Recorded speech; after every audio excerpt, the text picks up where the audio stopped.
بسم اللہ الرحمن الرحیم۔ السلام علیکم ورحمۃ اللہ وبرکاتہ۔ صحیح مسلم میں حضرت ابو سعید خدری اور حضرت ابو ہریرہ رضی اللہ تعالی عنہما سے روایت ہے کہ رسول اللہ صلی اللہ علیہ وسلم نے فرمایا کہ مرنے والوں کو کلمہ لا الہ الا اللہ کی تلقین کرو۔ مرنے والوں سے مراد وہ لوگ ہیں جن پر موت کے آثار ظاہر ہونے لگے،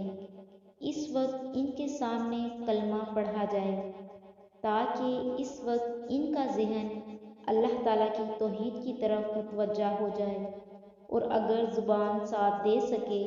تو اس وقت اس کلمہ کو پڑھ کر اپنا ایمان تازہ کر لے اور اسی حال میں دنیا سے رخصت ہو جائیں۔ علماء کرام نے تصریح کی ہے کہ اس وقت اس مریض سے کلمہ پڑھنے کو نہ کہا جائے، نامعلوم اس وقت اس بیچارے کے منہ سے کیا نکل جائے، بلکہ اس کے سامنے بس کلمہ پڑھا جائے۔ سنن ابو داؤد میں حضرت معاذ ابن جبل رضی اللہ تعالی عنہ سے روایت ہے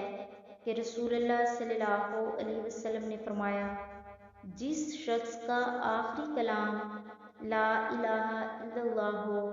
وہ جنت میں جائے گا۔ حضرت معقل ابن یسار رضی اللہ تعالی عنہ سے روایت ہے کہ رسول اللہ صلی اللہ علیہ وسلم نے فرمایا، تم اپنے مرنے والوں پر سورہ یاسین پڑھا کرو۔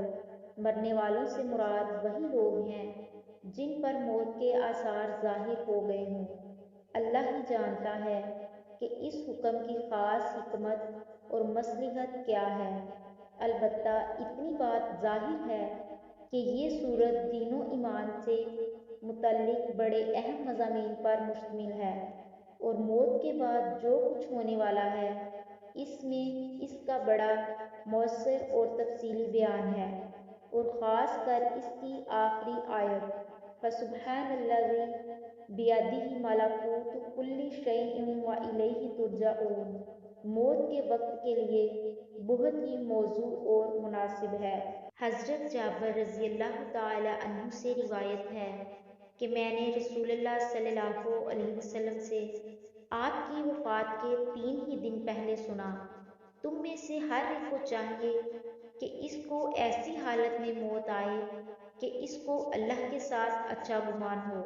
اللہ پر ایمان اور اس کی معرفت کا تقاضا یہ ہے کہ بندے کو اللہ کا خوف بھی ہو اور اس سے رحمت کی امید بھی، لیکن خاص کر اخیر وقت میں رحمت کی امید غالب ہونی چاہیے۔ مریض اس کی خود بھی کوشش کرے اور اس کے تیماردار عیادت کرنے والے بھی اس وقت ایسی ہی باتیں کریں جس سے اس کو اللہ تعالیٰ کے ساتھ اچھا گمان اور رحم و کرم کی امید پیدا ہو۔